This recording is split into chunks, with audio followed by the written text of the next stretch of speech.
Students of CBSE board class 10 class 12 बच्चों, result को लेकर के बच्चे काफ़ी सारे परेशान चल रहे हैं। बेटा, रिजल्ट इलेक्शंस के हिसाब से कुछ चेंजेस आने के हम सोच रहे हैं कि चेंजेस आएंगे। प्रीवियस 10 ईयर्स के आप अगर रिकॉर्ड देखो तो इलेक्शन वाले जो साल होते हैं ना, उसमें 35 36 37 दिन में मिनिमम रिजल्ट्स भी निकले हैं। तो चांसेस अभी तो देखो प्रेडिक्टेड ये है कि रिजल्ट आपका मई के सेकेंड वीक जैसे आता है आएगा, लेकिन चांसेस है इस बार प्री टाइम में रिजल्ट बन जाए। हो सकता है कि मई के फर्स्ट वीक में आ जाए, क्योंकि 37 डेज मिनिमम लेकर के सीबीएसई ने ऑलरेडी 2 बार रिजल्ट बनाया है। और क्या होता है ना, टीचर्स की नीड होती है, जैसे इलेक्शन होता है ना तो मैन पावर की रिक्वायरमेंट होती है, तो स्कूल के टीचर्स जो होते हैं उनकी नीड होती है। तो इस वजह से भी रिजल्ट आपका पहले ही बन जाएगा। अब देखो कुछ रिजल्ट्स देखते हैं सीबीएसई ने जो दिए हैं मार्क्स बच्चों को, जिससे आपको शायद हौसला मिले कि कैसे अच्छे मार्क्स मिलते हैं। देखो इंटरनल में इस बच्चे के तो फुल ऑन मार्क्स हैं। अब थ्योरी पार्ट में भी देखो अच्छा खासा मार्क्स है, 62 54 56 50 64। अब एक दूसरे बच्चे का रिजल्ट देखते हैं, ये भी देखो कितना बढ़िया है, इंटरनल में फुल आया है और टोटल देखो 99 100 100 99 एंड 100। तो ऐसे मार्किंग भी होती है। अगेन इंटरनल में आप देखो पूरे के पूरे मार्क्स मिल गए बच्चों को ट्वेल्थ का जब किया है, और थ्योरी में भी 60 68 75 60 41 इस तरीके से। फिजिकल एजुकेशन में तो बेटा 4 दिन पढ़ के बच्चे 90 प्लस ले ही जाते हैं। आप खुद देखोगे when your result will be in your hand, आप खुद बताना। ओके, क्लास 10th के बच्चे का मार्क्स है देखो 81 95 88 80 93। इंटरनल में फुल ऑन मार्क्स है, एक ही सब्जेक्ट में बस 2 मार्क्स कटे हैं, और थ्योरी में भी प्रिटी गुड। और I am very very sure कि बच्चे ने जितना एक्सपेक्ट किया होगा उससे ज़्यादा मिले होंगे। जब किसी बच्चे को कंपार्टमेंट एग्जाम देना होता है किसी एक सब्जेक्ट में, तो उसका रिजल्ट ऐसे सिंगल उस सब्जेक्ट का ऐसे बाद में आता है। ठीक है, अगर आप इम्प्रूवमेंट एग्जाम दोगे तो एक दूसरा रिजल्ट भी आएगा इम्प्रूवमेंट का। जैसे मान लो कोई 3 सब्जेक्ट का इम्प्रूवमेंट दे रहा है, तो हालांकि अब 10th में 2 ही इम्प्रूवमेंट दे सकता है और 12th में 1। तो ऐसे अलग से रिजल्ट आती है। अब देखो कुछ और रिजल्ट्स देखते हैं। क्लास 12th के बच्चे का है, देखो कब कैसे रिपीट थ्योरी आती है। रिपीट थ्योरी यहाँ पे देखो, यहाँ पर 21 आया है। टीचर ने ट्राई हार्ड किया होगा इस बच्चे को 26 देने का, बट कुडंट, तो उस वजह से नहीं दे पाया, क्योंकि शायद इनकी शीट पूरी ब्लैंक रही होंगी। यहाँ पर देखो बच्चे को अब 10th वाले बच्चों को लगता है कि उनको थ्योरी में भी पास होना है। अब देखो इस बच्चे को थ्योरी में मैथ्स में सिर्फ 20 मार्क्स है।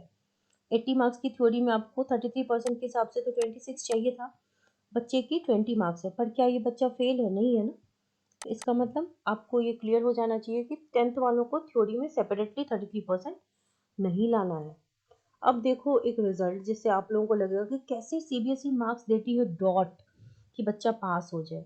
अब यहाँ पर देखो बेटा, फिजिक्स केमिस्ट्री में दो दो सब्जेक्ट में इस बच्चे के डॉट 23 नंबर है। क्या आपको लगता है कि एग्जैक्टली इसने 23 नंबर का लिखा होगा?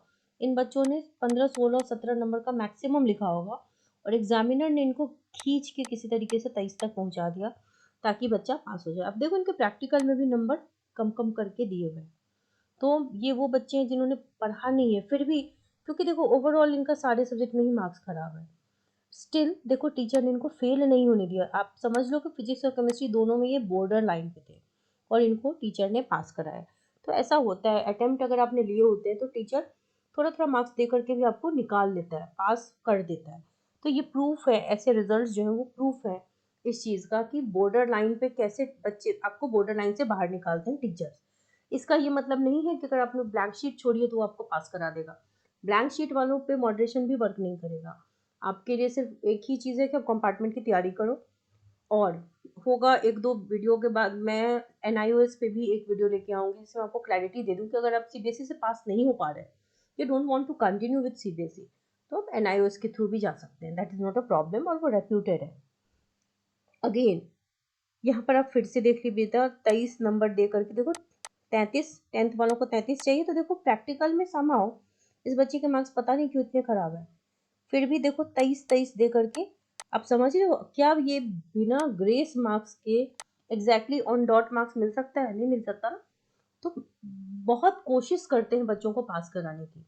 ठीक है, सीबीएसई की गलती कभी कभी रेयरली किसी बच्चे के साथ हो सकती है, मैनुअल एरर, ह्यूमन एरर, लेकिन डेलिबरेट एरर नहीं होता, deliberately they never do that. ठीक है। अब आपके कुछ कमेंट्स देखते हैं। Written 30 marks but my 15 to 16 marks are correct. अच्छा, 15-16 के सही है, 30 नंबर का लिखा है, तो बेटा आपको टीचर 23 तक तो डेफिनेटली दे देगा, पास हो। मेरा क्वेश्चन ले लो, मैं अकाउंट के पेपर में 20 मार्क्स का लिख के आया हूँ। बेटा 20 मार्क्स का आप लिख के आओ तो डेफिनेटली आपको डरने की नीड नहीं है। 20 मार्क्स का लिख के लाओ तो टीचर आपको आपको मैंने जैसे रिजल्ट्स दिखाए ना, पास तक तो ले ही जाएंगे। ठीक है। क्लास 10 में एसएसटी और मैथ्स में थ्योरी और इंटरनल मिला करके 30 पॉइंट। अरे बेटा तो आपको फिर क्या टेंशन, आपको तो ग्रेस की भी नीड नहीं है। ग्रेस का मतलब होता है कि बच्चा जब पास नहीं हो पा रहा होता है, कुछ मार्क्स दे दिए जाते हैं उनको पास करने के लिए। क्लास 10th में तो बेटा थ्योरी प्लस प्रैक्टिकल मिला के पास है। थ्योरी में अगर जो बच्चा 13 to 15 भी लाएगा ना, वो ओवरऑल 33 ले आएगा। ठीक है। So why are you stressed and why are you worried? You don't need grace, आप तो आराम से पास हो जाओगे। क्लास 10th में हूँ मैम, एक डाउट है, मैंने अपने स्कूल में कोई असाइनमेंट सबमिट नहीं किया और प्रैक्टिकल भी नहीं दिया कुछ सब्जेक्ट के, तो मेरे कितने मार्क्स? बेटा ये तो आपको स्कूल वालों से पता करना पड़ेगा। कुछ स्कूल्स बहुत इजी गोइंग होते हैं, क्योंकि 10th के इंटरनल प्रैक्टिकल तो स्कूल की तरफ से ही होता है, उनको एक्सटर्नल भी नहीं आता।